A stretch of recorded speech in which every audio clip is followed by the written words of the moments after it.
The Fantasy Footballers Podcast with your hosts, Andy Holloway, Jason Moore, and Mike Wright. Welcome into the show. Welcome into the studio. Welcome. Good morning, good afternoon, good night. Good morning, good morning. Happy Saturday, Sunday, Monday, whenever you're listening. We're a week away. Mowing your lawn. We're a week away. I hope we're not waiting till Saturday. Well, you know, it doesn't matter. Yeah, that's true. We're on demand. Sure. Yeah. My man. Catch us anytime. Sure. No, we are one week away from the NFL Combine. Seriously? Football's back! Football is here! That is Jason Moore. I'm Andy Holloway, joined by Mike, the Fantasy Hitman Wright. We had a good week off, but we're back. We're back. It's kind of true. It is true. True. 1 week. Saw Von Miller on SNL. Oh, that was fabulous. That was funny. Once again, proving not everyone can do comedy. Yes, I agree with you. I like seeing him on there, but it's like not for the delivery. The delivery could have been stronger, but the meat, like the writing of what he had done, was very funny. Well, just brief aside, did you see Kristen Wiig on Fallon? Oh, as Peyton Manning. As Peyton Manning. Every time Kristen Wiig goes on Fallon, she's a celebrity and like clearly knows very little, or pretends at least that she knows little about them. And it always ends up hilarious. It was very, very funny. And then he made her throw the football. So, all right, hey, listen, we've got an amazing show today. I'm looking forward to this. We're calling this the Overreaction episode because every year you have players that either do something at the end of the year or have a bad year or have an amazing year statistically. And then the pendulum swings all the way to the other side and it affects their draft position. And so we wanted to break down. We've each selected 3 guys that we think people will overreact to either positively or negatively. We're going to break them down on the show today. We've also got 3 more names coming your way from bonus. Yes, from a friend of the show, Christopher Harris of the Harris Football Podcast. Absolutely. Will be joining us, and he will break down some names as well. And so I'm excited about that. Got some news we're going to let you know about as well. And then on Thursday, just so you're aware, we have a mailbag episode. Get those questions in, people. That's what I was going to say. So if you have a question for the show, this would be the time to submit it on the website, thefantasyfootballers.com. Click the Submit a Question button. Send those in because we're going to be answering them on the air on Thursday. We are on Twitter at the FF Ballers. We are on Patreon at jointhefoot.com, our fantasy football community. We're on Facebook. We're on Instagram. And we're so socially. Never forget YouTube. No. The show after the show. Our exclusive content on YouTube. It's blowing up. It's taking the media by storm. Really fun. So, yeah, we leave the cameras running for an extra 5-10 minutes after the show. Talk about whatever, and you can only get that on YouTube, so go subscribe to the channel. We are here year-round. I noticed that most, if not all, of the other podcasts have now gone into hibernation or vacation, which, you know, we probably sounds nice. We probably should have done. We've made a terrible mistake here. I did think about that a little bit. I was like, boy, a break would be nice right now. No, but, football never ends. No, we should just pre-record like months and months out and make really strong predictions about what's going to take place in free agency. You remember when Doug Martin was signed by the Steelers? Breaking news. Right, just bust out breaking news on the show. All right, quick question for the day, guys. Dynasty question. Brand new league, all right? Brand new league you're drafting. You're going to be in this thing for a while. These are some good friends you're playing with. It's a competitive league. Would you rather have a 22-year-old Allen Robinson or a 27-year-old Antonio Brown? Oof. I'm trying to make the question as hard as I can. Yeah, I don't think there's anything you could do to make this one hard. To me, it is a clear runaway victory for Antonio Brown. And I would put it like this. There is no more legitimate dynasty league than the NFL. They're a 32-team dynasty league. And if you were starting up an NFL franchise, which one would you draft first? It's not even a question. I don't know. No, you're telling me that an NFL GM would say, well, I got a couple more years with this potential guy in Allen Robinson over drafting the Hall of Fame caliber, known commodity, still young Antonio Brown, to me, I think it's obvious. What Allen do you- Robinson and his family appreciate your hesitation on this question, Mike. I think in the NFL, youth is highly valued, and 22 years old for Allen Robinson, it would be a spectacular thing to start your franchise. But for the question, I'm also with Antonio Brown. It's just knowing that you have Big Ben, you know what you have, in a consistent guy who's done it for 3 years now. Is it 3 years that been? What about Big Blake? Blake? That's new nickname. No, it's BB. That's right. Old BB. Look, he's getting better. Jacksonville is getting better. But, like I said, I know exactly what I'm going to in Antonio Brown and Big Ben. And from Brown, I have a top 3 receiver. Allen Robinson, I believe he's a wide receiver 1. I think he is a spectacular NFL wide receiver. But how do you argue with a guy who's been at the top for multiple years in Antonio Brown and he's 27, so he still has, 3 to 4, in my opinion, top level seasons left. What if Robinson was cheaper for a lot longer? I'm trying to find a scenario where you're going to pick Allen Robinson. As in, his contract. So if you're in a contract, I'm putting a Dynasty hypothetical NFL situation out there. Oh, well, that's when that would that make a big difference? It factors into it. Absolutely. But you still go Antonio. Only if it Antonio was Brown's egregious. in the, he may go down as one of the best receivers ever when all is said and done. He could. Sometimes we get too enamored with potential and with youth. Whenever you want to win a championship, if you look at the championship-winning teams, whether in the NFL or on your fantasy rosters, they have the guys that are at the top this year, always. Yeah, And I play for this year. Yeah, so in those leagues. You need the guys that are the best now, and don't get too overrun with the age argument. And before we get to the news, I do want to remind everybody that Mike is much, much older than both of those guys. Yeah. News and notes from around the league. I like that correct. I like that we had an iTunes review, and I think the headline was something like, "Even though they're older than Larry Fitzgerald." It was pretty impressive. So thank you for that. All right, some news and notes from around the NFL for your fantasy teams for 2016.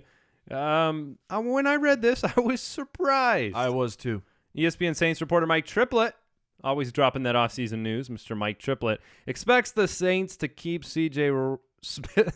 Spiller on the roster. At least into training camp. And I can tell you why, because whatever has happened behind the scenes to create hatred for C.J. Spiller among the Saints organization, they're like, we're not releasing him when he could sign to another team. I'm keeping him buried. Punishment? Yeah, I'm keeping him buried, and then once everybody's signed, we'll cut him.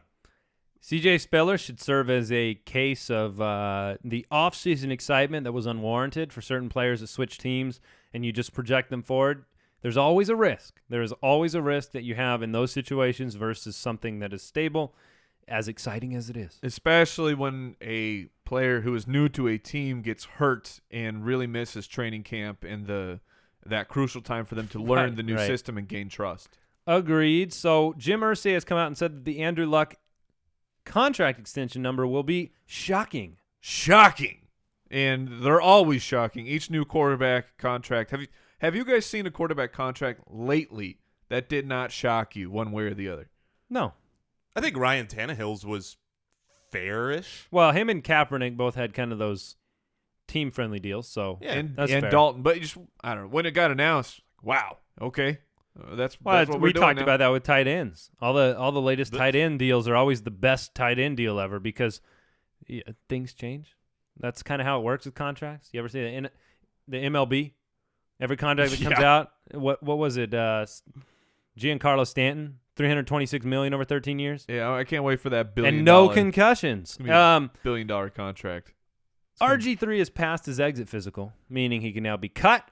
Yes, because his contract, or they picked him up the option for next year, which was only guaranteed if he was hurt, which is why they benched him quickly when they realized that they didn't want to go with him, so there was very little chance of him getting hurt. So he will be cut, and he will be moving on, and maybe gets an opportunity to start. I would guess that he's going to end up as a backup somewhere. Hey, there is news out of Houston, that they do not want that the owner does That's not want fair. Brian Hoyer around. They need a franchise quarterback. Just saying, there's not many options out there on the free agent market, and they're not getting one at 22 in the I'm draft. available. Our flag football league starts this week, so That's right. I mean, they'll have to I'll pull cut me up away some from tape. that. I'll get some that big tape contract. and cut you up a sweet highlight video. Our first game is tonight, and this will be our last show of all time. All right, hey, the big news was the Matt Forte news. He came out, and I don't know, did you guys read his comments? Yes. So he came out and just said, he enjoyed his time with the Bears. They've let him know they're not going to re-sign him. And so Matt Forte is one part of the story. The other part is Jeremy Langford now seems to be the heir apparent in Chicago. So who are you more excited about, Jeremy Langford or where Matt Forte lands? I am more excited about Jeremy Langford. We see that most often when these bigger name running backs switch teams, they don't live up to the expectation or the contract. So unless he signs with the Patriots or the Green Bay Packers, which I don't think that would happen just because of his bear love, I believe that I am much more excited for Jeremy Langford. If they don't go after some great, running back in the draft, which I don't think they do, Langford is looking nice. Yeah, I like Langford. What I saw on tape for Langford wasn't necessarily a superstar running back. However, a lot of times opportunity is greater than talent. I've been paying attention to Twitter, and a lot of people are just especially in dynasty leagues, they're not very high on Langford. Like, well, sell him now while you can. I don't see it that way unless Chicago, if Chicago doesn't make a move at the running back position, which they're not. I don't think they're going to do anything great. They have Langford, and then they have Kadeem Carey, who's going to be your vulture, your thorn in your buttocks if you're the Langford owner. But he's young. This is his second year in the league, and he's going to be given a starting job. I mean, Dynasty League, would you rather have Mike? I'm going to put you on the spot. Jeremy Langford, T.J. Yeldon. Yeldon. Okay. I'd rather have Yeldon in that situation, but I like Langford. I feel like you're sitting very nicely with a guy with a starting opportunity for a team that's decent. From what I've seen, an early average draft position, Langford does not seem to be fading. From what I've seen, he's very high on the board. So for redraft, I'm just speaking specifically to the Dynasty guys I'm following on Twitter. Yep. And maybe they know something I don't, but I don't see a reason why you wouldn't like him right now for your Dynasty team. All right, so the big man, the big free agent running back, Doug Martin. Doug Martin's never been called the big man. man. I had to give him. Hey, look, if there's ever a time, it's when you're going to command $7 million annually as a running back in the NFL. The big bank man. And look, the big bank man. I like that. Number 2 in the NFL in rushing, going to hit the open market, and it's going to cost somebody, maybe the Bucs, maybe not, a lot of money. That's a lot of quiche. So this is another one of those situations where if he went somewhere else, it would have to be the right destination, obviously, but they're going to be spending a bunch for him. Similar to the trade for LaShawn McCoy where you kind of knew the workload was there. This is not a situation where you spend a bunch of money on Doug Martin and then give him a timeshare. So projecting him forward, he seems like a lock for one of those, in the top 5-6 consideration at running back. For attempts, or you're saying for fantasy? Both. So you love him. No matter where he goes, you feel like you really like Doug Martin? I can't see a scenario where he goes someplace on that kind of money and ends up having no impact. See, I feel like, and there's been a lot you could say Oakland, right? That's where I was just going to say. But are they going to spend $7 million when they have Latavius Murray to share it? I think it's too much money. But they were fully in the DeMarco Murray sweepstakes last year.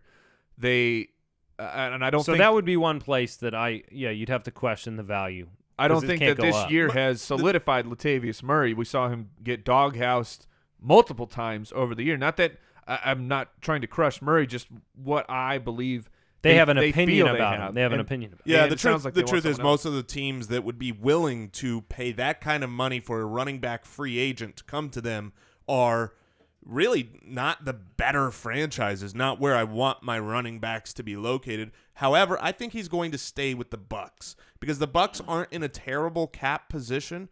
I mean, look at it this way. I mean, they have said so far that I don't think they're going to cut Vincent Jackson. But if they let the muscle hamster go and keep Vincent Jackson on his huge contract, I would just do a swapsies there. You know, they didn't have Vincent Jackson for half of this year. So if Doug Martin leaves, Charles Sims. Yes. Probably will be automatically underdrafted. Even because of his name. If Doug Martin stays. Too many consonants. Then that's not why. If he stays, Martin in Tampa Bay, Charles Sims is going to be underdrafted. That's what I mean. Oh, I thought you were saying if Martin leaves. Oh, you see, either way. Either way, I think Charles Sims is going to be underdrafted. Okay. He was, if I'm recalling right off the top of my head, Sims was an RB2 and was fantastic in the passing game, which is not necessarily Martin's strength. We were talking over the weekend break, and I had brought up we had already talked about Houston, but Houston as a destination for Doug Martin, I think that there's a high percentage chance that they cut Foster, they move on. They're already talking about they need the running game going. They don't seem to have a solution on the roster right now, and Doug Martin would be a very big lift for a team that appears close because their defense is so good. All right, I want to get into the overreaction segment of the show real quick. I've read this a few different times. You know, the idea here in Indianapolis is that they won't be able to keep both tight ends. Yep. And so the thought is they'll re-sign Fleener and let Dwayne Allen go. So we'll have to see where he lands if that is indeed the case. And so you guys ready to get into you got your picks? Do you have your overreaction picks? I've got them. Best picks ever. You're going to have to bring those up against Chris Harris here pretty soon. Let's do it. I'm not going to do what you all think I'm going to do, which is just flip out. Really like that drop, Mike. I like it. Yeah, thank you. All right, so overreaction. You could call this a number of things. The pendulum episode, the rubber band episode, whatever it is, we all do it. Everybody does it every single year, and you kind of have to because you're always trying to project forward a guy. However, I think in these cases, we're saying the reaction is just plain too strong, and these guys are going too high or too low, and here's why, right? And so I'm going to let Mike kick us off. Ooh. And give me a name of somebody that is your overreaction pick. All right, we're going to start it at the tight end position. Now, I'll preface this for all of us when we say just because we're say people might be overreacting in a positive manner to these players, that doesn't mean that we think they will be bad or terrible for fantasy. We just think that where they are being drafted and will be drafted might be too early, and because there's some certain flags that are standing out. So I'm going with Tyler Eifert. So a lot of fantasy owners that'll be sad to hear you say that. And he is going, I believe, as the third tight end right now because he's young, had a monster breakout year. 5th round, 4th round tight end? Right now he's being drafted at the top of the 5th round. Here's the problem with Tyler Eifert. Touchdown regression. We see it from nearly every player in the NFL. When you come out and you have a huge touchdown year, you can't sustain that kind of pace. There are a couple guys that can. So I'm not saying it's impossible, but I'm not sure that Tyler Eifert will be able to continue that success with touchdowns because in games where he is not scoring a touchdown, he's averaging in standard leagues 3.5 points a game. This was last year. And that's the boom bust you can get from a waiver wire tight end. Now, Eifert clearly was putting up touchdowns regularly, so he was fantastic for you. But he only had 2 games over 5 catches. One of those games was an overtime game. He has the room to improve, but if he doesn't score, he's going to suck. And for a guy who you're taking in the 5th round that early, especially at the tight end position, I want a floor of production that I know I can count on. You want That's enough not a touchdown. targets. You want to make sure that Yes. they're involved enough in the game where if they don't get a touchdown, they're not going to crap your team if you're taking someone in the 5th. And so I can see that with with Tyler Eifert. Obviously, with his touchdown opportunity, if they keep that up, like a Julius Thomas a couple years ago wasn't too involved in the pass game, but was that's a perfect comp. The red zone target. It's just not that common. So he could do it again, but we here are kind of projecting odds, and odds of a player doing that are less common than normal. One thing to consider, too, is that he has a certain level of variables here. He's done it for one season. Hugh Jackson is left as offensive coordinator. Marvin Jones is likely to leave. We don't know what the running proportions will be, but we know Hugh Jackson always led the league, top 5 in the league in rushing attempts. Does that change the other direction? Yeah, sure. We don't know, but it's hard. What we do know is that touchdown sustainability at that level is very, very difficult for non-Gronk. When you break down his games played and yards and everything, he averaged 4 for 47. Right. Over the course of the season. That's just and had some injury concerns. So that's very low. Jason, who's the guy that you want to kick us off with? Yeah, here? I'm gonna go since Mike went with someone that we might overreact to and go too high on. I'm gonna go the other direction and talk about a guy that kind of soured in our mouth this year, and he was not in my mouth. He did not sour in my mouth. That could Moving be on. taken the wrong way. He's made of milk. He is. Well, it's expired milk. All these food analogies are perfect for my guy here, and it is Eddie Lacy. I want you to read the 5 words you put at the beginning of your write-up. My 5 words were potential value thanks to fatness.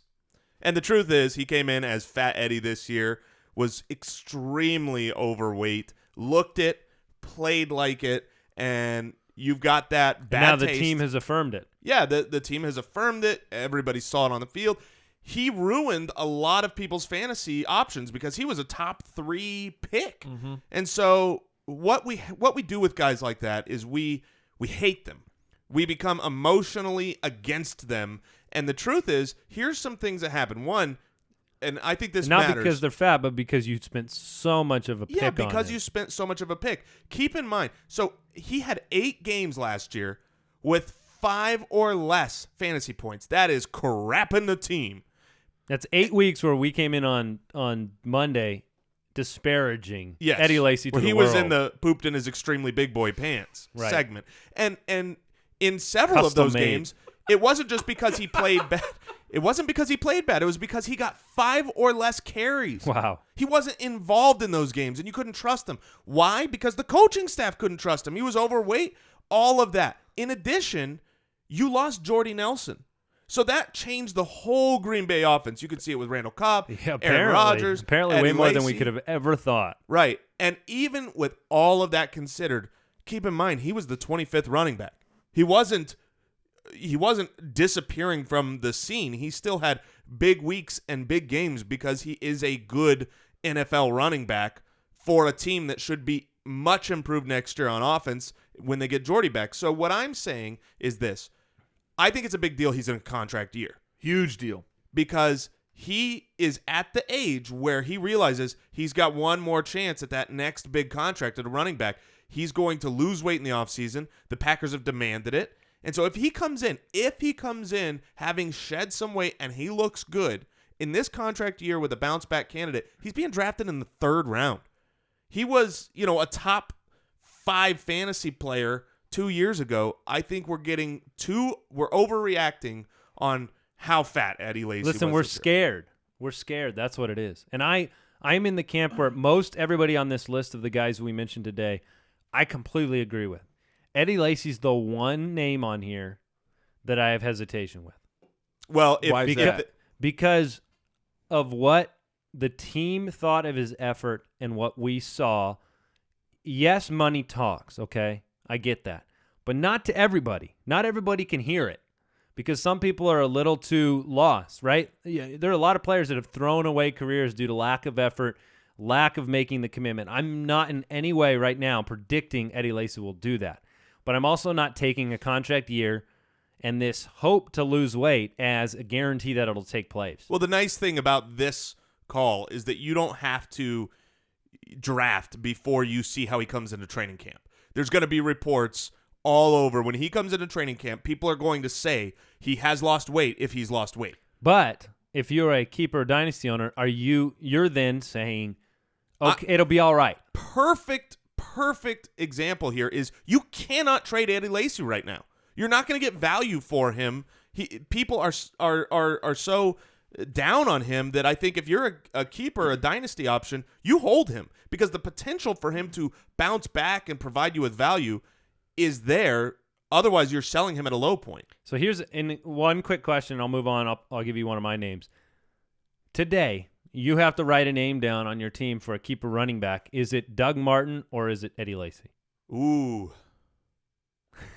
If it's between those two and it has to be today, I'm going to take Eddie Lacy because of the chance that Doug Martin could go to the Raiders. Bold. Yeah. It would be Eddie Lacy for me as well. I would be looking to acquire him in keeper leagues for the cheap because his value is down.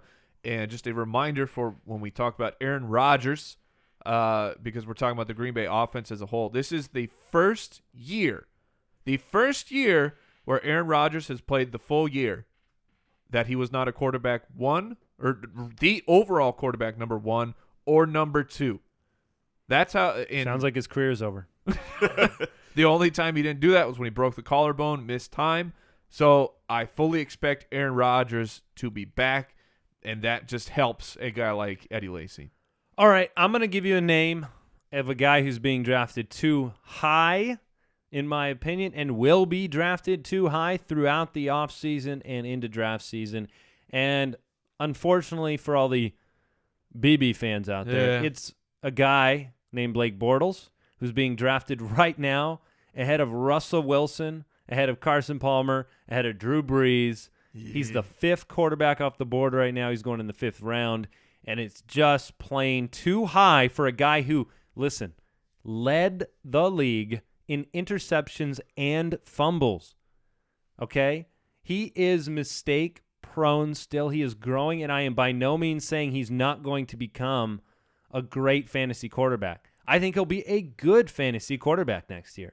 I do not think he will be in the same position where he is 2nd in the league in passing touchdowns. I don't see all of these mental errors going away next season, and so I think that means regression from a total fantasy point standpoint, especially with the inefficiency we saw on the goal line for Jacksonville in the running game in the red zone.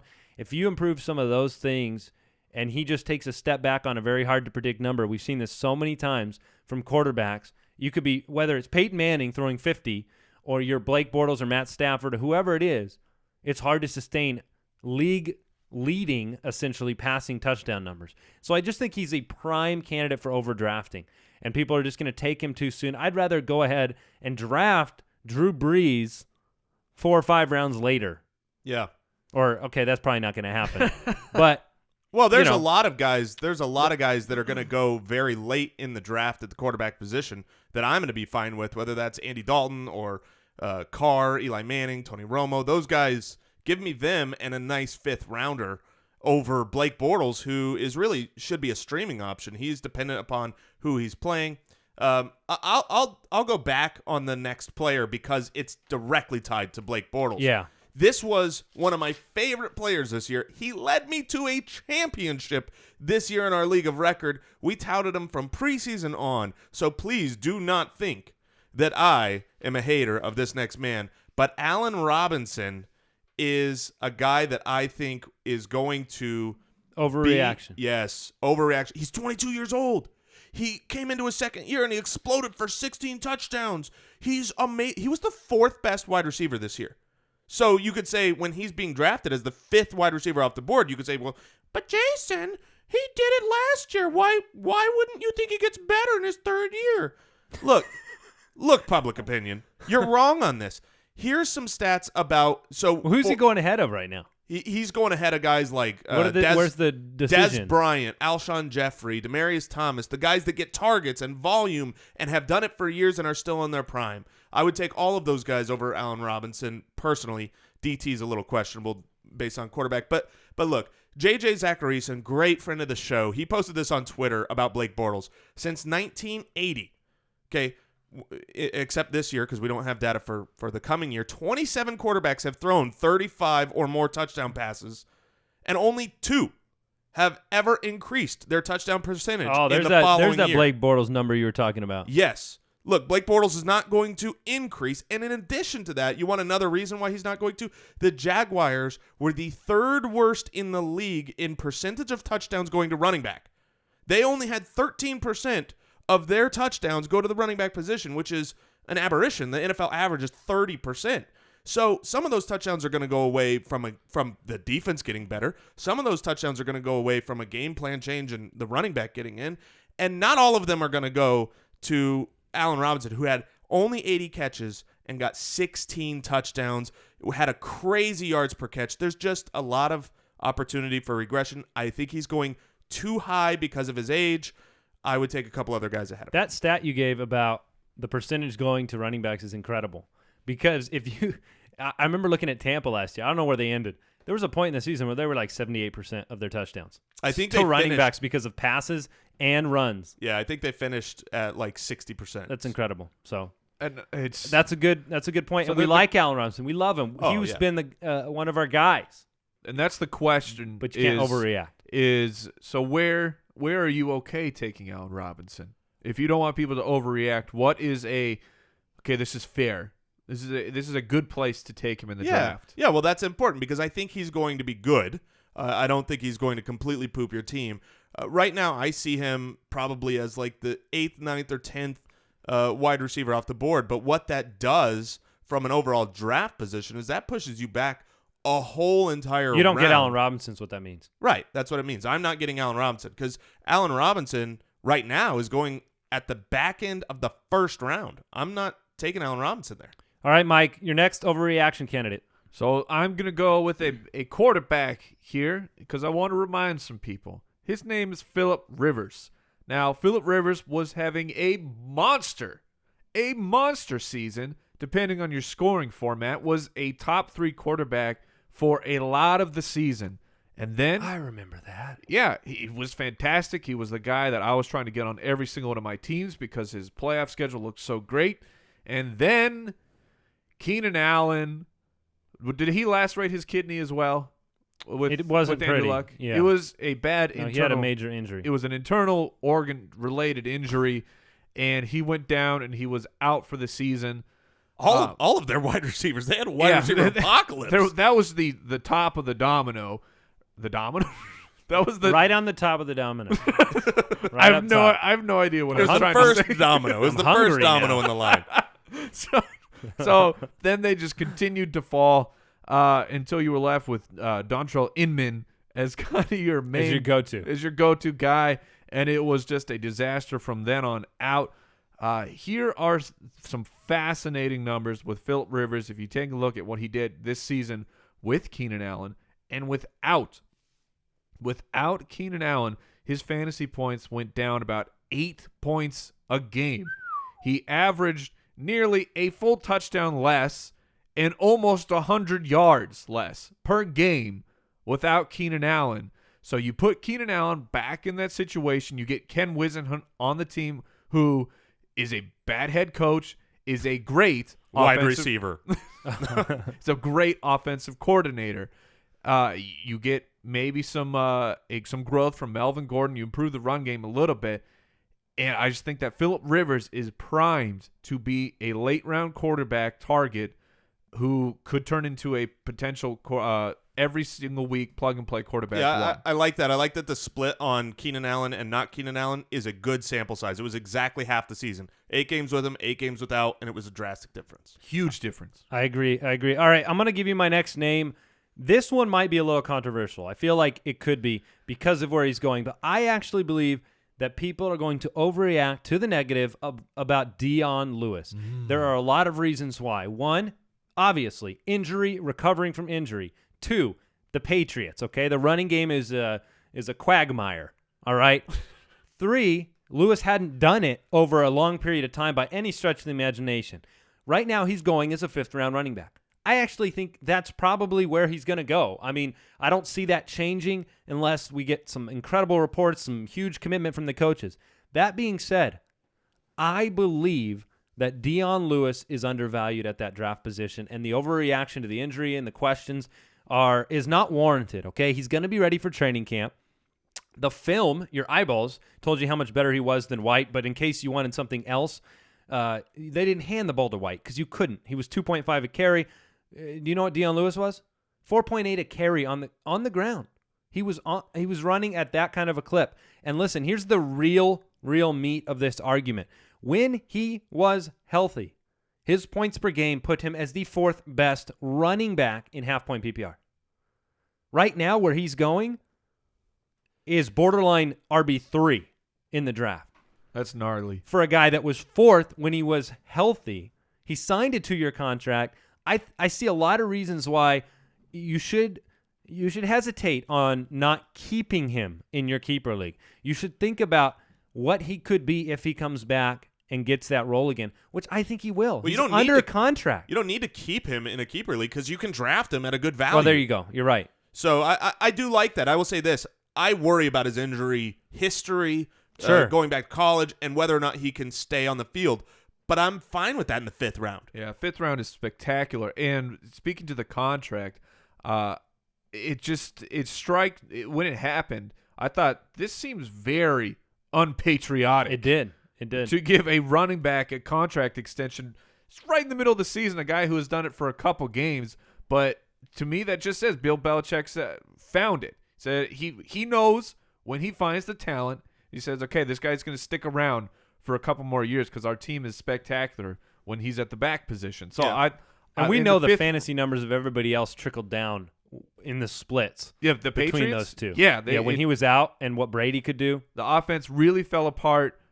Dion Lewis in the 5th round would be just spectacular. I would love that. So I'm going to piggyback that and stick on the same team with a guy that I think is your third name. My third and final name. Did you guys hold hands through a meadow? No, we skipping were and singing songs while you're making your picks? Well, here's the thing. This one is actually a little bit is very different in the sense that it's not in actually strong no.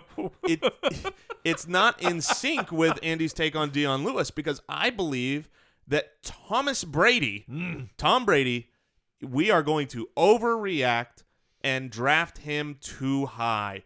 It's simple. He's a great quarterback. Obviously, I think the best quarterback of all time. From a fantasy option, he's not always the best fantasy quarterback. He's not even in the top half of the quarterback ones.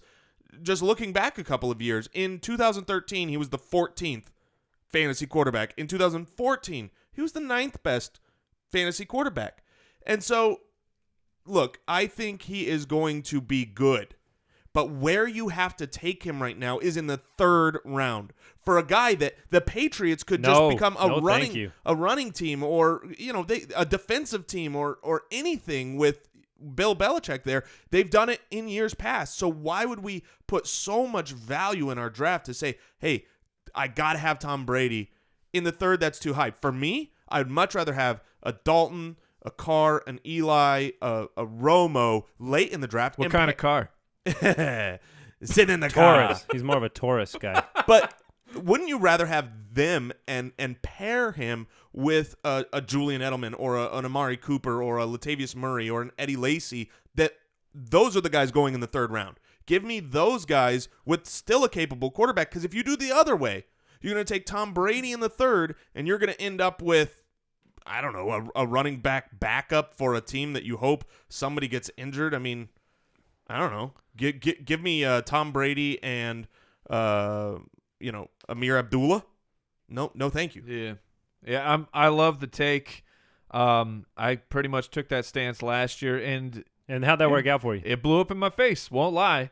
But to me, the history says that unless they get another elite level wide receiver option, like let's say, not that he's elite, but a guy like Marvin Jones, a guy a burner who can actually catch the ball, unlike Brandon Trashcan LaFell. So you've got Jones, Gronk, Lewis, Edelman.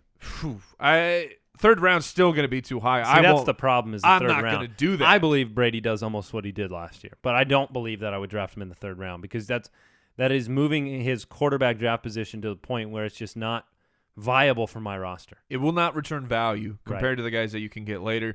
So the last guy I'm going to bring up, it saddens my heart, but I'm Larry Fitzgerald. So there's an overreaction for Larry Fitzgerald. Larry Fitzgerald right now is going in the 5th round because he was the Renaissance man last year, but he was really he did his damage in the first half of the year. We've talked several times about this, of the Michael Floyd hand injury that put him out for a long time, and his recovery of him to get back in the flow of the game seemed to take about half of the season. The first half of the year, Larry went just buck nasty. He was scoring touchdowns at a tremendous pace. His yardage was nearly 90 yards a game for the first half of the season. Second half, the targets all stayed the same. Touchdowns really dropped off. Yardage dropped off because he moved into more of that possession receiver. And the emergence was Michael Floyd. I also pulled John Brown's numbers because people might think, well, John Brown, did he take the Larry production? No, actually, when Michael Floyd came back, John Brown's production went down. Michael Floyd was the benefactor. He will be my target from Michael Floyd. From the Arizona Cardinals. And not that I think Larry will be bad at all. I think he will be a solid, lower wide receiver too for your fantasy team. But that's not the wide receiver you want to target in the fifth round, at the top of the fifth round. Look, I hate to use the comparison that's been used, but it's fair. Hines Ward and Larry Fitzgerald, their career ending arc should be similar. I mean, Larry's in that, motion, inside receiver, good hands, make blocker. A big play, good blocker. So that's just too high. He will give you games, absolutely. But for a fifth-round guy that you feel like you're taking a weekly plug-and-play guy in the fifth round, I just don't think it'll be Larry. So before we get to Chris Harris and his three names, because we promised you three more names, I'm going to close out our group with great irony in a way. Although, just because I said I like Nelson Aguilar to be an NFL player does not mean that I think Jordan Matthews stinks, but I did spend a lot of time last year disparaging where he was drafted, which to your credit, you could argue you were very correct. fair, right? Yes. Yep. However, Jordan Matthews is the guy that is just plain being overreacted to because, much like Eddie Lacy, very much like him, look, he was the number 11 wide receiver off the board. You were drafting him. You were drafting him to be a stud wide receiver. I sure as heck was not. Well, no, I know. That got him. Yeah, you were, and so he stung you, and he stung you in the worst way, which was the first 7 weeks of the season, when you had all these great expectations for the Chip Kelly offense. And look, he came out and he stunk. Guess how many games he had? 2. I just said it. I'm gonna go with 2. Yeah, the 2 out at of the beginning 7. of the Yeah, joke. that was really well played. 2 out of 7 games to start the season, he had double digits. And I believe they were the first 2 weeks. Yeah, so I mean, he just, you threw him out there and he threw up for you, and he was much more efficient in the second half of the season. Right now, he's going in the wide receiver 3 range in the 7th round. Okay? You just said Larry's going in the 5th. Jordan Matthews going in the 7th round. After the bye, 6 of 9 games with double digits. 7 of his 8 touchdowns after the bye. He's got 4.4 speed. He's got a chance to play on the outside under Doug Peterson. And in 2 years, despite all the problems, the drops, there's this video that popped up on Twitter of him catching tennis balls at 1,000,000 miles an hour in all these different positions with one hand over an eye, trying to improve the drops as this article comes out, or this tweet. Look, 1,869 yards and 16 touchdowns in his first 2 years in the NFL. This might be my favorite guy on our list because there is no way, barring injury, that he doesn't return on a 7th round draft pick value. He would have to. That's he won't go there. That's just such a silly place. But if he went in the 5th, maybe. Yeah, even in the 5th, he should be a value there. Yeah. He just, like you said, he had the shine, and he made people upset, and people get vengeful in fantasy football. And you lose Chip Kelly, and people are going to think, oh, the game's going to slow down. The definition of an overreaction is a guy who finished top 20, okay, after underperforming and is drafted at the 35th position at wide receiver now. That is an overreact. That's an emotional reaction to a player. That is not a statistical reaction to a player. And I love that Andy is now on board. I guess I am. Yes. I guess I am. Yes. So, all right, without further ado, let's go ahead and bring in a friend of the show. You talking to me? All right, the fantasy footballers are excited to bring in a good friend of the show, Christopher Harris of the Harris Football Podcast. Welcome back, my friend. Hey, guys. What's going on? Well, we are in the midst of talking about players that we think people are going to overreact to, either really good seasons, bad seasons. You know, every year we see this pendulum swinging one direction or the other, and so we're trying to break through that a little bit for the listeners, and we promised them 3 more names from Christopher Harris himself. So hopefully you've got some good names for us. I don't know what you're talking about. Oh, man. He's got 20 names for us. 20 names. So why don't you give us one of them, and we'll see if we agree. Okay, it's Devonta Freeman. I think maybe it's the most obvious one, and you guys were nice enough to let me pick first. So I bet you that he would. Am I right that he would have wound up on at least one other person's list? Yeah, he probably would have. Yeah, I bet maybe even more than one. But I think it's awesome. When I was emailing with Andy, I was like sort of in a frazzle, and I did the Freudian slip of calling Devonta Freeman Jaquiz Rogers. Oh, it was awesome. I started searching for Jaquiz Rogers news that I had no idea about. Is he still on the Bears? Yeah, well, I don't think he will be, but yeah. He's a free agent, yeah. Okay. But I, that's completely unfair comparison because obviously Freeman had way more success in one year than Rogers ever had. But they're similarly sized, and honestly, they test out similar players. I mean, Freeman's a better player, but I'm not gonna totally back away from that comparison, which is stupid. Honestly, the comparison I want to make is Justin Forsett. Okay. Because coming out of 2014, what did we hear? Justin Forsett said, we're stupid for not having Justin Forsett as a borderline first-round pick. Why shouldn't he be in the first tier of running backs?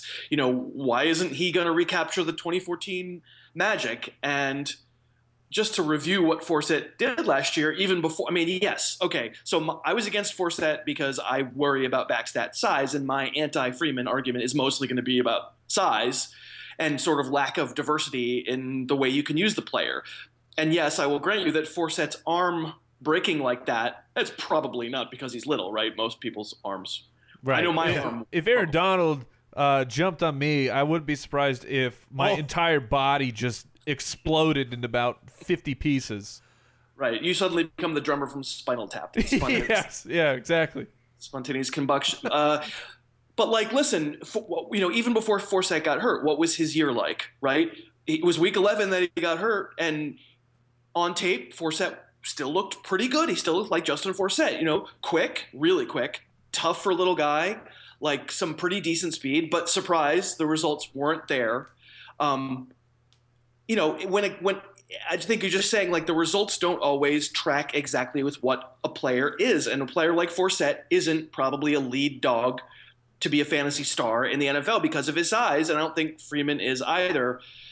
The Falcons are going to try Tevin Coleman again because Coleman did have some high moments, right, in his rookie year. Of course, he would fumble the moment after he had such a nice moment.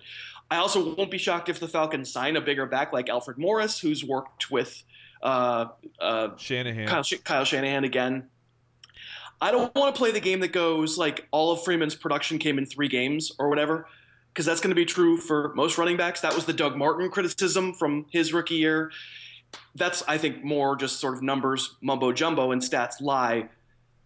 Yeah, I think it's also unfair to say that Freeman didn't have a good season because he was really, really good. But the power running game, they just can't use the power running game when Devonta Freeman is in there. You're going to get a lot of horizontal stuff. You're not even really getting a lot of traditional zone blocking stuff that Shanny Jr. wants to go. Freeman's a really good pass catcher. I think most offenses need to be physical at some point, and I don't think Freeman's your guy. I think they're going to add someone else. So let me ask you on Freeman. Do you think that how low would you go? Would you say you'd rather have a Jeremy Langford type of guy, or because of the success that he had in the passing game, you'd still rather have Freeman, but you're worried? Where would you draft Freeman where you're I can't pass him up? Right. I don't usually do specific positional ranks before the draft just because they're not worth the paper that we write them on in toilet paper, right? But I I don't, knowing what I know right now, I'm not taking Freeman earlier in the third round, which is obviously I'm not getting Devonta Freeman. Right. He is very useful in the passing game. He's very useful in space, but I want to, like most NFL offense at some point, okay, the Patriots don't have to be physical. They've proven they can be ultra successful and make it to AFC Championship games without any semblance of a physical football team. But most teams at some point do need to run a little bit, or at least run the power running game. And I think if the Falcons are going to be a good offense, they're going to have to be able to do that. And I think that's inevitably going to lead to some disappointment with Freeman. Yeah, very fair. Your second guy is one that just jumped off the page to me and would have been on my list for sure. So tell us, Melvin Gordon, you have him being somebody who we agree with is going to be undervalued. So talk about Melvin Gordon. Yeah, I mean, please, nobody on this show is going to do it. But like, if you're listening to people and they go, "Oh, Melvin Gordon averaged under 3.5 yards a carry or whatever," please, like that. Here's a legitimate example of why I hate that number. That number is, except for at the very extremes, fairly useless. If you're going to talk yards per carry, let's please mention that every other Charger running back also didn't get to 4 yards per carry because it was the worst offensive line in the league. I thought Gordon was pretty good on film a lot of the time. The stuff about how the system wasn't right for him, stop. Crutch argument. It's nonsense. I think it's almost always nonsense. I think running backs of adequate size and adequate speed can play in any system. I think the whole DeMarco Murray couldn't play in Chip Kelly's system. Remember when you had LaShawn McCoy the year before and you complained he was too side to side, and then you signed DeMarco Murray and now he's still not looking for the right fit. Yeah, that's a bunch of nonsense. But I thought Gordon made something out of nothing. Maybe, as much, if not more than any running back I saw on tape last year. It was frustrating he never reached the end zone.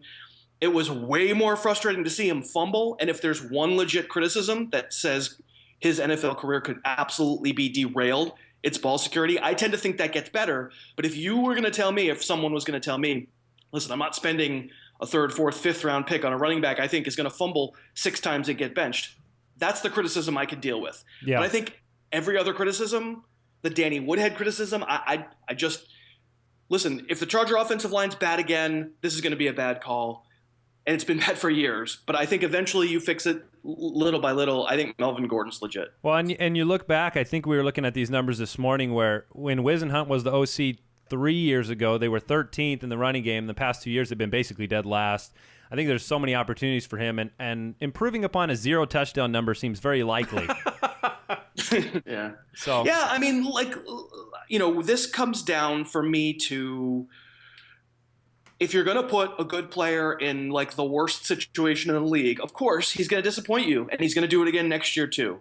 And I don't know that Wisenhunt himself can suddenly make that offensive line great, right? But lines do change from year to year. They haven't for the Chargers, but typically they do, right? We get surprised by 5 or 6 offensive lines that suddenly look good or better than we remember or whatever. Like, are we going to be shocked if the Lions line makes Amir Abdullah look like a human being again? Like, it seems to me that stuff does change, and what you want is the player who's talented enough to take advantage of it when it does change. I think that makes Gordon a pretty interesting buy. I think we agree on that one. So what's the last name you got for us? So it's Doug Baldwin, and again, I got to pick the first 3. I kind of knew that with Freeman and Gordon, I was probably hitting the sweet spot where most people would go, yeah, I can kind of see that. I'm not sure how you guys feel about Baldwin being on the overvalued list. Well, I think you're about to go into fisticuffs here with Jason. No, definitely not fisticuffs. But I will say this: we here have been, I think, torn on it between myself and then Andy and Mike. I think Andy and Mike are more on your side that Doug Baldwin. We've seen who he is for years. He's not the guy that he looked like the last half of last year. But for me, I believe personally that after week 9, after that week 9 bye from the rest of the season, he wasn't a good wide receiver. He was the number 1 fantasy wide receiver from that point on. And yet I wonder how much overreaction there's going to be because he's Doug Baldwin and there are so many sexier names above him. I think he's going to fall in that 5th, 6th round, and I am fine taking him there. But what is your take from a film perspective? So my take is that I never see him line up anywhere but the slot. And it's just so tough. I mean, Victor Cruz did it, right? Victor Cruz had a year where he mostly lined up in the slot and was fantastic. But it's not easy to find players of his size 5'10", whatever, way less than 200 pounds, who provide year-to-year constant fantasy value out of the slot, to say nothing of whatever that Seattle offense is going to wind up being. And that's a great question. Like, I think you have to bake in the risk, the idea that we don't at all know what that Seattle offense is going to be. Like, okay, yes, you can logically say, listen, Baldwin picked up when Jimmy Graham got hurt. I don't think anybody expects Jimmy Graham to be a factor next year, and so maybe that's a stroke in Baldwin's favor. But then again, they didn't have a running back they trusted at that point, and Thomas Rawls will be back. I think in his career, 75% of his routes out of the slot. I think last year, 80% of his routes out of the slot. The reason he was the number one running back from wide receiver from week 12 on last year was 11 touchdowns, which is insane. Right. 5 of them were red zone touchdowns. That just doesn't feel like what Doug Baldwin is, and we remember, it's not typical red zone plays. It's a bunch of rollouts and misdirections and throwing against the grain. And that's what Russell Wilson is. So maybe we could say Baldwin is your non-traditional red zone target who doesn't look like one, doesn't really play like one, but because of the plays that they're running in the red zone, maybe you could make an argument it recurs from year to year. Boy, it feels to me like that's a sucker bet. Yeah, I do feel like if defense is really keyed in for an entire year on Doug Baldwin and game plan for that, he doesn't have the physical tools to be able to handle. He hasn't spent his career being double teamed or having coverage roll to him, so it could be a struggle. I just wonder what the overreaction will be from an ADP perspective. I'm also going. Go ahead. I think the overreaction winds up being 4th, 5th round, and that's too high for me. I'm like 8th, 9th round. I don't want Doug Baldwin. I think I would take Tyler Lockett before I'd take Doug Baldwin. That's exactly what my question was. I was going to take this opportunity to get your Tyler Lockett take, because I just felt like even though Baldwin did what he did, at any moment that could have been a Lockett game in the same capacity from what I saw on the field and where Lockett's heading as a receiver. So you like Lockett more?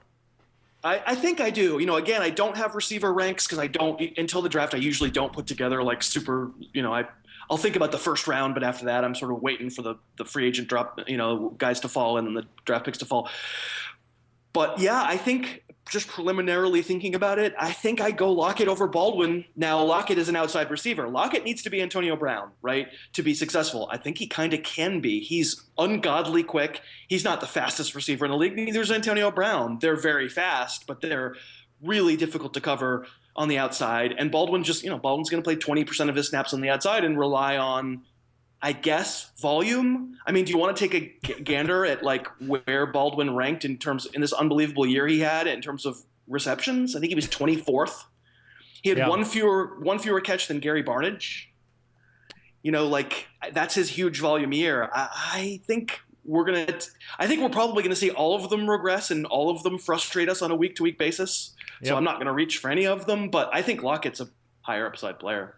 Yeah, I like Lockett quite a bit. It's interesting, too, because between Baldwin's touchdown numbers and that being unsustainable and what we saw from Freeman in the beginning of the year, I think you can draw some comparisons about the physical tool argument on both guys, the unsustainable kind of production that you saw during parts of their season. And it just gets me hesitant, no doubt. And most of these conversations we're having today are kind of what you said about, Freeman, where we just won't end up with these guys if this is the overreaction that takes place. It doesn't mean we hate them. It doesn't mean that they can't be productive. It just means that they're probably not going to be in our category because they're just going to go too darn high.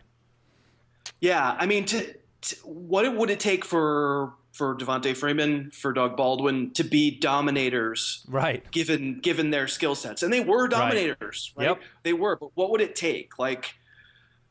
It takes extraordinary focus of an offense on them, which is a lot to ask of them physically.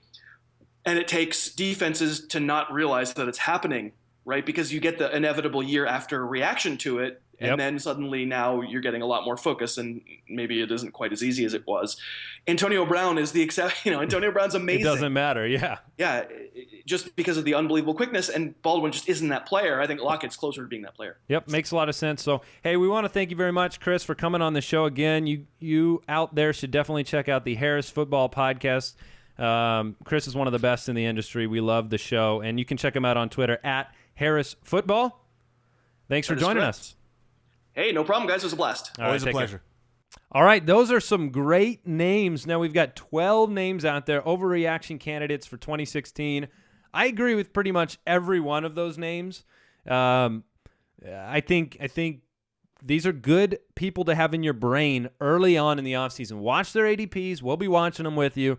Figure out, and when I say ADP, because sometimes people ask that in the offseason episodes, that is average draft position. There are a number of resources out there on the internet that you can find out where people are mock drafting players, and that gives you their average position. That lets you know values. We bring that number up a lot, so be familiar with it. And we pull our information, our ADP information from Fantasy Football Calculator. Yes, just most often that is our resource. So there is no mailbag on today's show because on Thursday we've committed the whole show to mailbag, answering keeper, dynasty, league formation questions, commish questions, whatever question you have, we are answering it on the show on Thursday. And make sure you stay tuned after today's show. And if you're watching on YouTube, that's where the show after the show is going to be. If you're not on YouTube, go subscribe to the show and listen to us spout off about something for an extra 5 or 10 minutes. Yeah. Wow. You guys are excited. This is going to be a good one. I'm running through topics in my head, trying to figure it all out. All right. So thank you for tuning into this episode. Hope you enjoyed it. We'll be back, like I said, on Thursday and every week forever. Or until our wives convince us to take a vacation or something. Goodbye. Thank you for listening to another episode of the Fantasy Footballers Podcast. Join our fantasy football community on jointhefoot.com and follow us on Twitter @TheFFBallers.